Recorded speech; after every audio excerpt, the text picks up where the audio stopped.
만일 땅에 있는 우리의 장막집이 무너지면 하나님께서 지으신 집 곧 손으로 지은 것이 아니요 하늘에 있는 영원한 집이 우리에게 있는 줄 아느니라. 참으로 우리가 여기 있어 탄식하며 하늘로부터 오는 우리 처소로 덧입기를 간절히 사모하노라. 이렇게 입음은 우리가 벗은 자들로 발견되지 않으려 함이라. 참으로 이 장막에 있는 우리가 짐진 것 같이 탄식하는 것은 벗고자 함이 아니요 오히려 덧입고자 함이니 죽을 것이 생명에 삼킨 바 되게 하려 함이라. 곧 이것을 우리에게 이루게 하시고 보증으로 성령을 우리에게 주신 이는 하나님이시니라. 그러므로 우리가 항상 담대하여 몸으로 있을 때에는 주와 따로 있는 줄을 아노니 이는 우리가 믿음으로 행하고 보는 것으로 행하지 아니함이로라. 우리가 담대하여 원하는 바는 차라리 몸을 떠나 주와 함께 있는 그것이라. 그런즉 우리는 몸으로 있든지 떠나든지 주를 기쁘시게 하는 자가 되기를 힘쓰노라. 이는 우리가 다 반드시 그리스도의 심판대 앞에 나타나게 되어 각각 선악간에 그 몸으로 행한 것을 따라 받으려 함이라. 아멘. 이는 하나님의 말씀입니다. 하나님께 감사합니다. 오늘 부활절 네 번째 주일 예배 자리에 나오신 여러분 모두에게 부활하셔서 처음으로 제자들에게 오신 예수님께서 너희에게 평강이 있을지어다 라고 말씀하셨는데 부활의 평강이 충만하시기를 주의 이름으로 축원을 드립니다.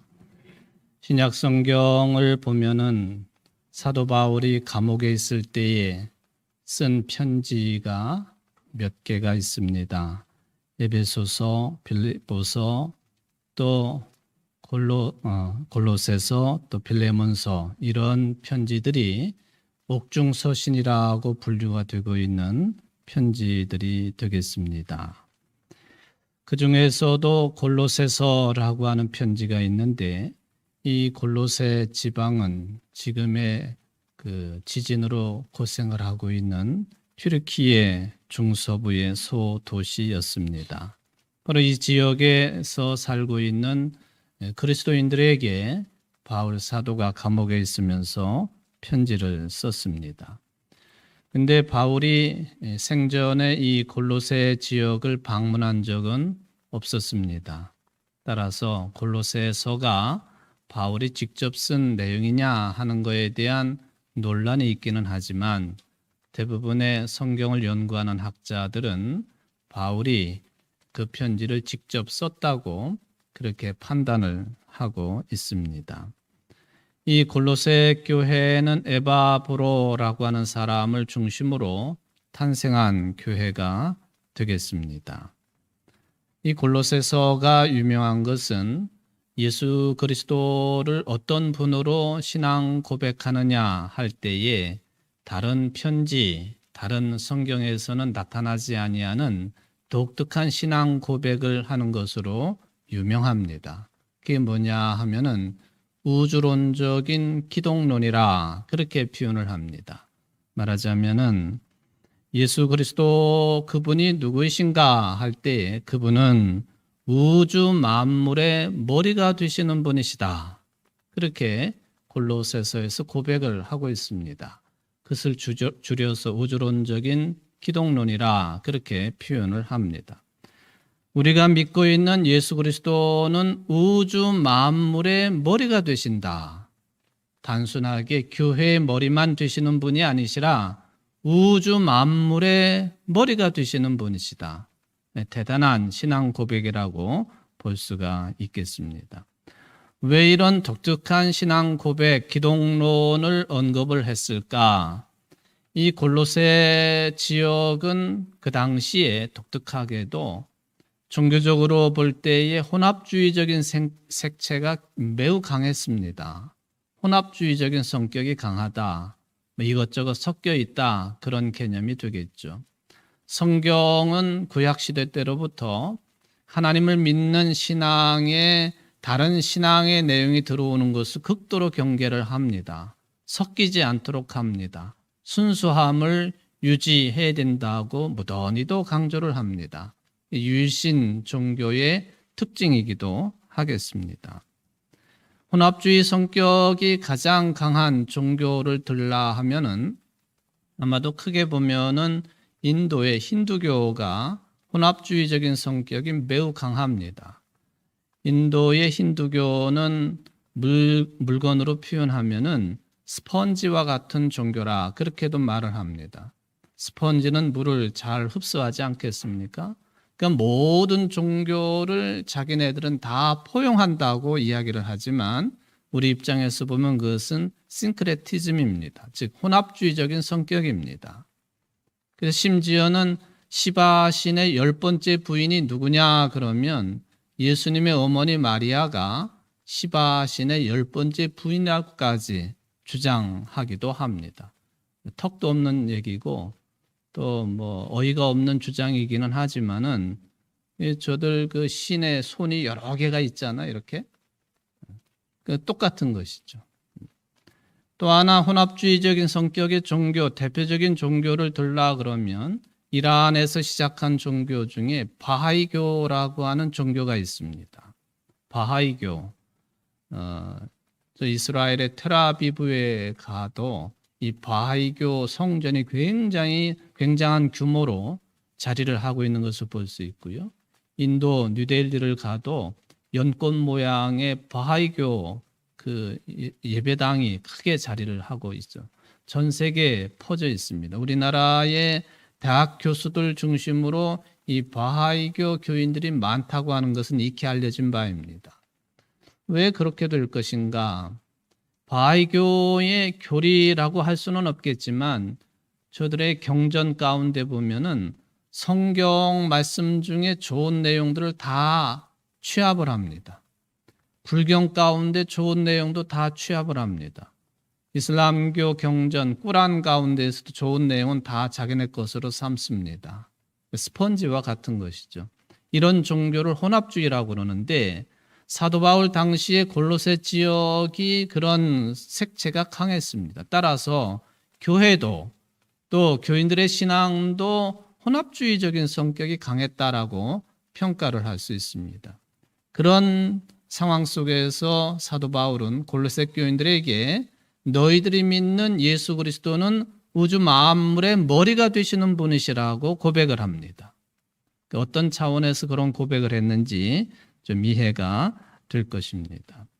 우리가 알고 있는 빌레몬서의 빌레몬 그리고 그의 노예 종이라고 불리우는 오네시모 이 두 사람도 골로새 교회 출신 교인이었다고 하는 것 우리가 확인을 할 수가 있겠습니다. 이 골로새서의 말씀 가운데 좀 오늘 이제 고린도후서 본문 말씀과 관련이 되어 있는 내용을 좀 말씀을 드리겠습니다. 3장 1절로 4절에 보면 세부적으로 이렇게 되어 있습니다. 그러므로 여러분이 그리스도와 함께 살려주심을 받았으면 위에 있는 것들을 추구하십시오. 거기에는 그리스도께서 하나님의 오른쪽에 앉아 계십니다. 여러분은 땅에 있는 것들을 생각하지 말고 위에 있는 것들을 생각하십시오. 여러분은 이미 죽었고 여러분의 생명은 그리스도와 함께 하나님 안에 감추어져 있습니다. 여러분의 생명이신 그리스도께서 나타나실 때에 여러분도 그분과 함께 영광에 쌓여 나타날 것입니다. 저는 이번 성지순례 기간 동안에 많은 것을 또 성도들과 배우고 나누기도 했습니다만은 제가 바짝 긴장을 해서 다닌 것도 사실입니다. 왜냐하면 42분 총 책임을 제가 맡고 있기 때문에 제 얼굴에 웃음기가 별로 없는 긴장된 상태로 지냈는데 그 유럽의 그 길거리를 지나가다가 저는 엄청난 돈을 주셨습니다.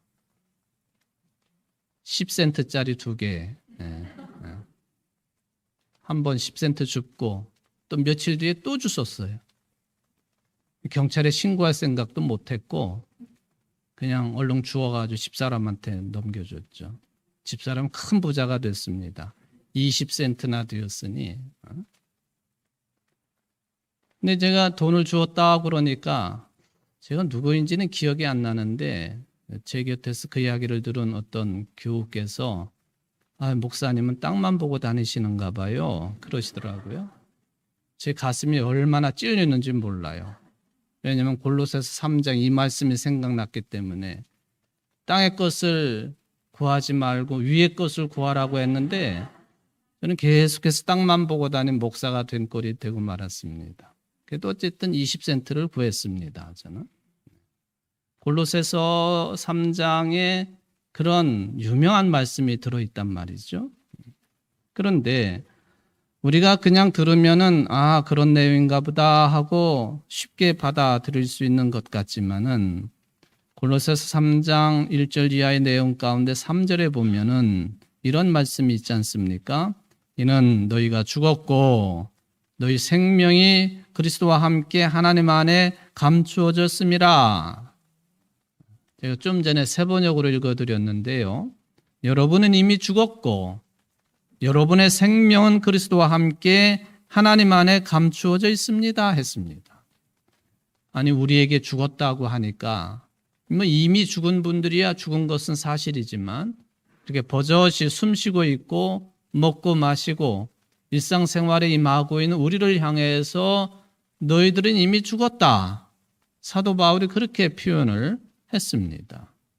도대체 무슨 생각으로 살아있는 사람들에게 이미 죽었다라고 말씀을 하셨을까? 영적으로 보면은 그럴 수 있겠다 생각이 들기도 하지요. 여기서 우리는 제대로 된 그리스도인들이라고 한다면 여러분은 이미 죽었습니다 라는 이 표현을 통해서 뭔가 신앙적으로 중요한 단어가 떠올라야 됩니다. 어떤 단어가 되겠습니까? 여러분은 이미 죽었습니다. 무엇을 통해서? 세례를 통해서. 그렇죠? 우리는 세례 받음으로 이미 죽은 사람들이다. 그런 뜻이에요. 세례 받음으로 이미 죽었다. 너희가 죽었다. 따라서 세례가 어떤 의미를 가지고 있기에 죽었다라는 말을 사용을 했을까를 생각을 해보게 됩니다. 세례, 씻음, 인증, 기름 부음 이런 의미가 세례라고 하는 말 속에는 들어 있습니다. 세례라고 하는 말이 신약 성경에 주로 등장하고 있기 때문에 신약 성경은 헬라 말로 되어 있지 않습니까? 헬라 말로는 어떤 단어를 사용했을까? 밥티스마라고 하는 말을 사용하는데 밥티스마라고 하는 이 단어는 밥티조라고 하는 말에서 연유됩니다. 밥티조, 씻는다, 깨끗하게 한다. 따라서 세례라고 하는 이 말은 씻어서 깨끗하게 된다. 그런 개념을 가지고 있습니다. 그러나 이런 그 용어는 헬라어로 되어 있기는 하지만 그런 개념은 구약 성경에도 나와 있습니다.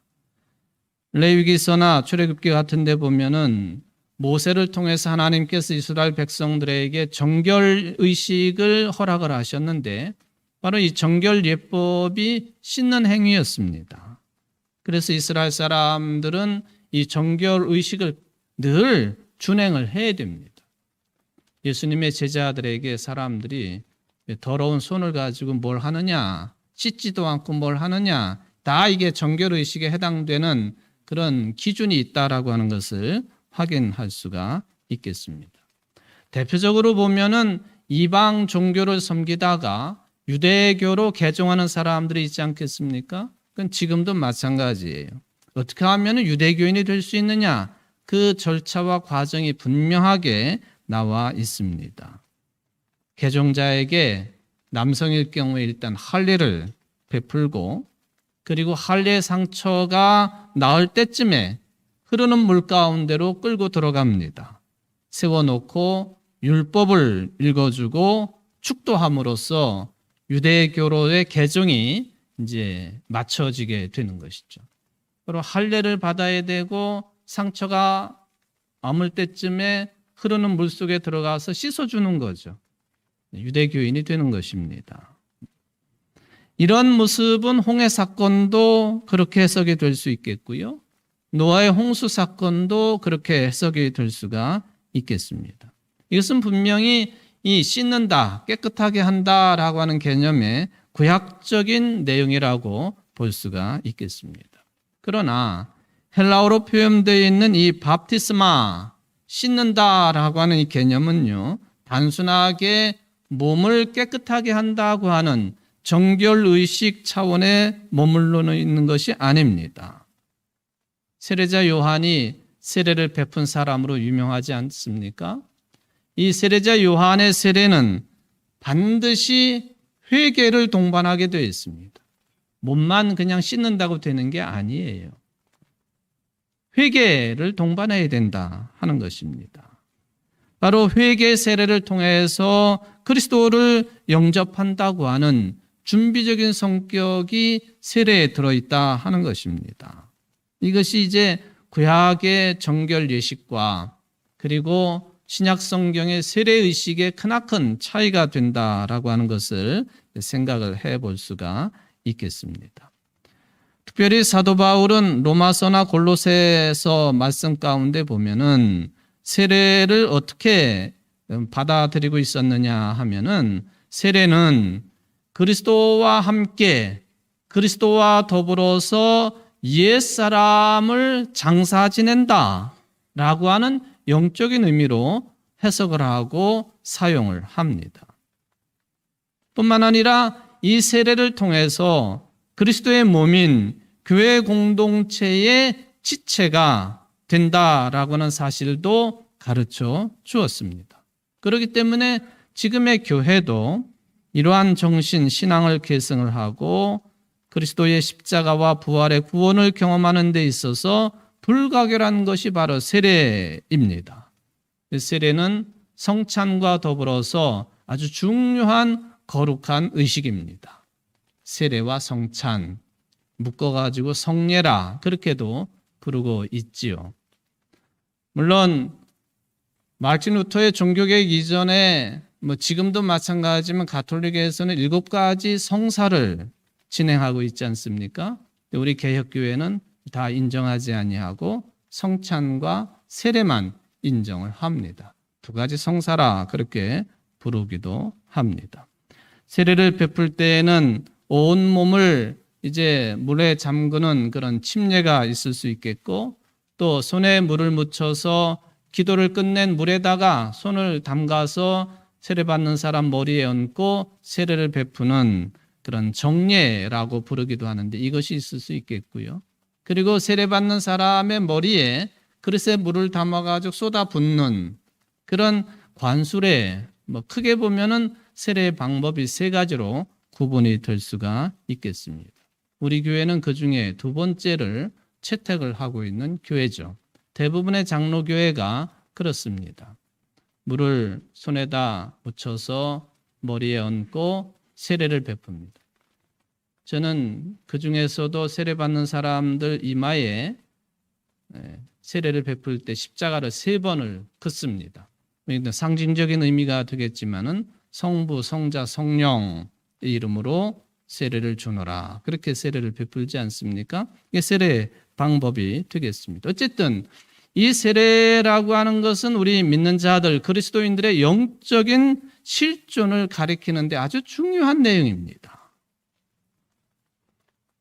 그래서 오늘 골로새서에서 보면은 우리 그리스도인들은 이미 죽은 자로 여겨야 되는데 무엇을 통해서 그렇게 되느냐 하면은 세례를 통해서 이미 나는 죽은 자로 여기는 그런 영적인 실존이 우리 그리스도인이라고 하는 것을 볼 수 있습니다. 물론 세례 받는다고 해서 직접적으로 몸이 죽는 것은 아니지 않습니까? 세례 받고서 죽는다 하면 누가 세례를 받겠어요? 말이 안 되는 것이죠. 죽을 수도 없는 것이고 죽어도 안 되는 것이죠. 우리의 육신적인 삶 자체도 하나님의 선하신 창조 사건이기 때문에 이러한 삶이 위축되어서는 안 됩니다. 가끔 보면은 기독교적인 신앙을 표방하고 있는 것 같지만은 아주 극단적인 금욕주의가 드러나고 있지 않습니까? 금욕주의는 물론 나쁜 것은 아니에요. 아스케시스라고 하는 헬라어, 훈련이나 수련이라고 하는 뜻을 가지고 있는 것인데 이게 금욕주의라고 하는 뜻 아닙니까? 특별히 이 육체와 관련되는 훈련, 수련, 실천적인 어떤 훈련, 수련을 의미하는 것이 금욕주의가 되겠습니다. 우리 인간의 본성, 또 욕망, 의지, 이성 이런 것들을 억제하고 삼가하는 것이죠. 그래서 신앙적인 이득을 얻는 과정 속에 금욕주의는 반드시 수반이 됩니다. 예수님께서 공생애를 시작하시기 전에 광야에 나가 40일 동안 시험을 받으신 것 금욕주의의 일환입니다. 신앙적인 유익을 가져오는 것이죠. 긍정적인 측면이 많습니다. 문제는 극단적인 금욕주의자들의 주장이 문제가 되는 것이에요. 극단적인 금욕주의, 육체를 완벽하게 통제하려고 하는 그런 노력을 기울이는 것이죠. 그러다가 보니까 육체는 정신보다 저급하다. 그렇게 판단하지 않습니까? 육체는 육체는 영혼보다 저급한 존재라, 측면이다. 이분법적인 시각이 존재합니다. 이거는 사도 바울도 굉장히 경계를 했던 내용이고요. 사도 바울 시절에 초대교회에 침투하고 있었던 영지주의자들의 강력한 주장이었습니다. 몸과 정신을 분리하는 것이죠. 그리스 철학의 영향이기도 하겠습니다만은 그건 아니다는 것이죠. 히브리적인 신앙과는 몸과 정신을 하나로 봅니다. 몸과 영혼을 하나로 보는 거예요. 그러니까 정신과 영혼이 중요한 것처럼 육체도 중요한 거예요. 그렇기 때문에 극단적인 금욕주의는 매우 위험하다. 그렇게 볼 수가 있겠습니다. 부처가 살아있을 동안에 그가 이제 깨달음을 얻고 붓다가 되었을 때 했던 말 가운데에 어떤 사람들은 쾌락주의에 빠지기도 하고 어떤 사람들은 극단적인 어떤 금욕주의에 빠지기도 했을 때 부처는 분명하게 중도를 선언을 합니다. 쾌락주의도 아니고 극단적인 금욕주의도 아니다. 쾌락으로 깨달을 수 없고 금욕만으로 깨달을 수 없다. 중도를 주장한 사람이 부처인 것을 우리는 잘 알고 있지 않습니까? 부처의 정신을 본받는다 하는 것은 아니지만은 이 극단적인 금욕주의가 가지고 있는 위험성을 그렇게 지적을 해볼 수가 있겠습니다. 골로새 교회에 주신 말씀에 따라서 우리는 이미 죽은 존재들이다. 그것은 곧 세례를 통해서 죽은 존재가 되었다라고 하는 개념이 거기에 포함이 되어 있다고 하는 것이죠. 그러면은 죽었다고 하는 것이 어떤 개념일까? 세례 받기 전과 세례 받은 후가 달라졌다는 거예요. 예수를 믿기 전과 예수를 믿은 후가 다른 존재가 되었다는 개념입니다. 이전에는 세속적인 생각과 세속적인 태도, 또 일방적인 세상의 성취감에 지배당하고 있었다고 한다면 이제는 세례 받은 후에 회개의 세례를 받고 예수를 그리스도로 믿은 다음부터는 그런 것들을 옛 것으로 버려버리는 배설물처럼 여기는 그런 삶을 사는 것을 죽었다고 표현하는 것이죠. 전혀 다른 삶이 전개가 된다 하는 그런 이야기가 되겠습니다. 이번 성지 순례 기간 동안에 방문한 곳이 여러 곳이 열흘 동안 매일같이 짐을 풀었다 쌌다. 숙소가 매일같이 바뀌었기 때문에 그것도 굉장히 힘든 일이지만은 하여튼 잘 따라주셔서 제가 공식적으로 듣기에는 어느 분 하나 잃어버렸다고 하신 분이 안 계실 정도로 잘 따라주셨어요. 근데 방문한 곳 중에 한 곳이 어디냐 하면은 아이슬레벤이라고 하는 조그만 소도시입니다. 근데 이곳은 비텐베르크라고 하는 루터가 95개 논제를 써붙인 그 도시와 함께 일찍이 루터 도시로 명명된 곳이에요. 왜 그러냐 하면은 루터가 태어난 곳이, 루터가 죽은 곳이, 루터의 생가가 있고 루터의 사가가 있는 곳이 아이슬레벤이. 근데 독일어로 아이슬레벤은 이미 여러분들이 그게 무슨 뜻일까 이미 눈치가 빠르신 분들은 눈치를 채셨을 텐데 아이스 그야말로 얼음이란 얼음, 레벤, 인생, 일생. 그러니까 도시 자체의 이름이 마르틴 루터의 그 고단한 인생의 삶을 대변하는 듯한 이름을 가지고 있어요. 그곳에서 태어났고 그곳에서 죽었어요. 1483년 11월 10일 루터가 태어났는데 그 다음 날 11월 11일 날 집 근처에 있는 베드로 바울 교회에 가서 세례를 받습니다. 당시에 관습으로 보면은 아이가 태어나서 제일 먼저 교회에 출석하는 날 세례를 받게끔 되어 있는데 루터의 부모는 글쎄요 뭐 어떤 존재인지 우리가 확실히는 모르지만은 태어나고 그 다음날 교회에 데리고 간 거예요. 그 다음날 세례를 받은 거예요. 그래서 이 아이슬레벤의 베드로 바울 교회에 가보면은 루터와 관련된 물건이 하나가 있는데 그게 뭐냐 하면은 루터가 세례 받을 때에 물을 담아 놓았던 세례반, 그게 그대로 있어요. 그 세례반이 한때는 고물상에게 넘겨졌다가 어떻게 해가지고는 그 우여곡절을 겪고는 다시 루터가 세례받은 교회로 돌아왔습니다.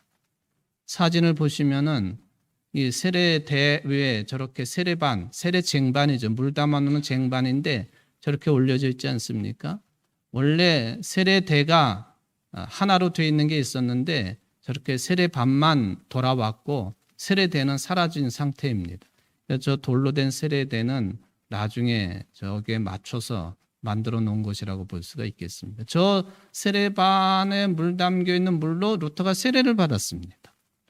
이게 지금 굉장히 오래된 거죠. 1483년 11월 11일 날 세례를 받았으니 몇 년 된 세례반입니까? 참 저런 거 보면은 부럽다 하는 생각을 가지게 됩니다. 바로 그것을 기념하는 교회당이기 때문에 세례반을 저렇게 두고 실제적으로 세례를 베푸는 것은 이제 그 제단 밑에 이 지름 2m짜리 그렇게 우물처럼 만들어 놓고 거기에 물을 가두어 놓고 세례를 베풉니다. 저 어떻게 세례를 베푸나? 저거 그 계단을 이제 사진을 보면은 계단이 있는데 저 계단을 저 물 속에다 집어넣어 놓고 세례 받을 사람 들어가고 세례 베풀 사람 들어가가지고 세례를 베풀어요. 저 물은 그냥 고여 있는 물이 아니라 흐르는 물처럼 되어 있어요. 그것도 뭐 의미가 있다고는 그러는데 어쨌든 루터가 죽은 집에 들어가 보면은 현관 근처에 어떤 내용이 벽에 쓰여져 있는데 뭐라고 쓰여져 있느냐 하면은 요나스라고 하는 친구에게 한 말입니다. 나는 내가 왜 이곳에 있느냐? 이 아이슬레벤은 내가 태어난 것이요 내가 세례받은 것입니다. 그게 글로 새겨져 있어요. 루터가 세례받았다고 하는 것을 굉장히 크게 생각했다고 하는 것을 찾아낼 수 있는 흔적 중에 일부입니다. 그러니까 당시에 세례를 받는다고 하는 것이 얼마나 중요한 의미를 가지고 있는가 하는 것을 생각하게 해주는 그런 글귀예요.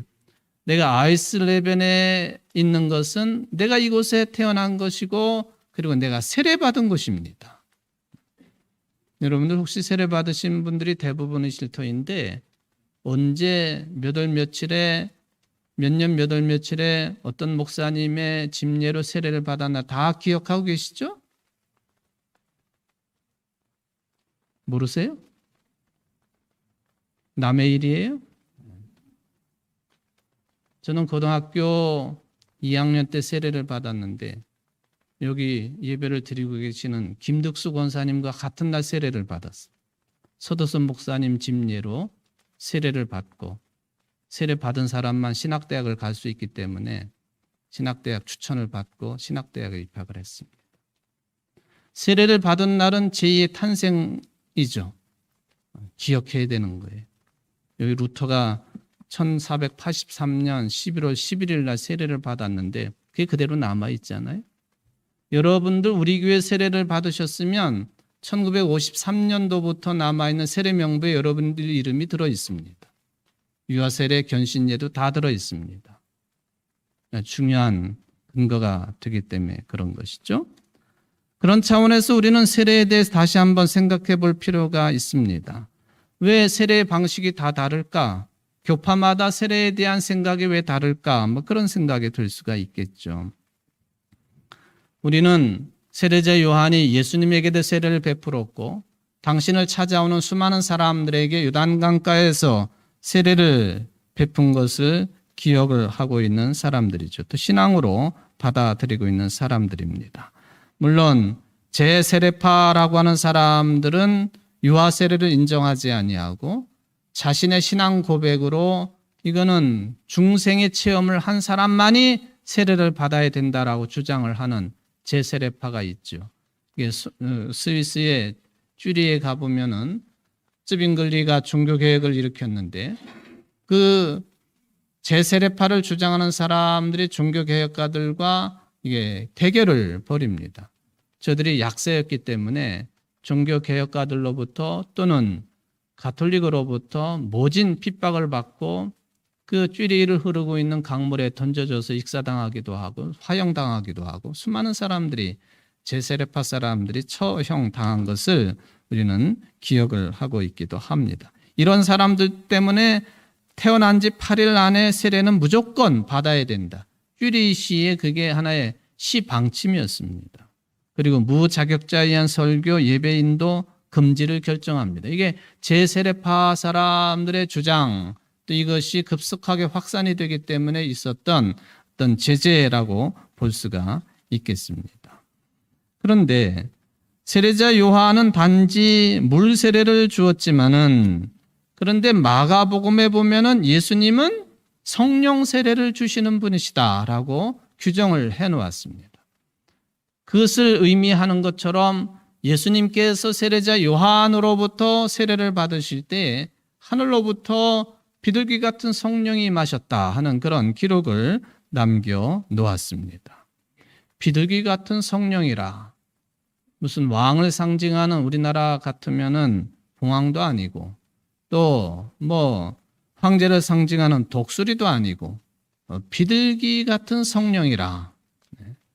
사도행전에도 보면은 성령께서 비둘기처럼 내렸다라고 하는 그런 기록이 있습니다만은 이것은 구약으로부터 이 비둘기라고 하는 이 날 동물에 가지고 있는 상징성이 강하게 표출된 내용이라고 볼 수가 있겠습니다. 여러분들 노아의 홍수 이야기를 잘 알고 계시지 않습니까? 홍수가 끝났는지 방주를 열고 나갈 수 있는 것인지 노아가 비둘기를 날려보내가지고 테스트하지 않습니까? 비둘기는 그러므로 성경에서는 구원의 상징입니다. 또 생명의 상징이기도 합니다. 또 아브라함이 하나님 앞에 제물을 통해 제사를 드릴 때에도 암송아지, 암염소, 순양을 드릴 때 비둘기도 함께 바칩니다. 제물이 된다 하는 그런 개념이 들어 있습니다. 또 레위기에 보면은 가난한 사람이 바치는 속죄의 제물이 비둘기입니다. 이것이 신약 성경에 보면 성령 임재의 표징으로 그렇게 등장하고 있으면 매우 특별한 것이라고 볼 수가 있겠습니다. 예수님이 세례자 요한으로부터 세례를 받을 때에 물 세례를 받을 때에 비둘기의 성령이 임했다. 이것은 성령 임재의 표징이기도 하지만은 속죄 제물로 죽음으로 당신을 바치실 예수님의 앞으로의 운명을 보여주는 것으로도 해석 가능한 내용이 되겠습니다. 어쨌든 우리들이 물세례와 함께 성령 세례를 받는다라고 하는 것은요, 우리의 죄를 속하기 위해서 당신을 죽음으로 희생제물이 되신 예수 그리스도와 하나가 된다라고 하는 개념이 매우 중요한 것입니다. 세례를 통해서 예수 그리스도와 연합한다. 세례를 통해서 예수 그리스도와 하나가 된다. 이게 세례의 중요한 개념이 된다 하는 것입니다.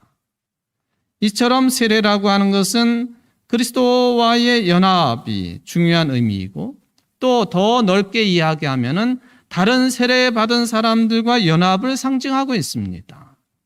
사도 바울이 고린도전서 12장 13절에서 말씀하시기를 우리는 유대 사람이든지 그리스 사람이든지 종이든지 자유인이든지 모두 한 성령으로 세례를 받아서 한 몸이 되었고 모두 한 성령을 마시게 되었습니다. 종이든 자유인이든 여성이든 남성이든 어린이든 어른이든 이방인이든 헬라인이든 유대인이든 상관없이 이 성령의 세례를 통해서 한 몸이 되었다. 이것이 또한 중요한 개념입니다. 예수 그리스도와 한 몸이 되고 세례받은 사람들끼리 한 형제 자매인 한 몸이 되었다. 이게 세례가 가지고 있는 중요한 개념입니다. 여기 앉아 계신 분들은 거의 대부분이 세례를 받으신 분들이죠. 여러분들은 모두 다가 한 형제 자매이십니다. 성이 달라도 상관없어요. 남성, 여성 달라도 상관없어요. 학력이 차이가 있어 상관이 없어요. 사는 정도의 차이가 있어 상관이 없어요.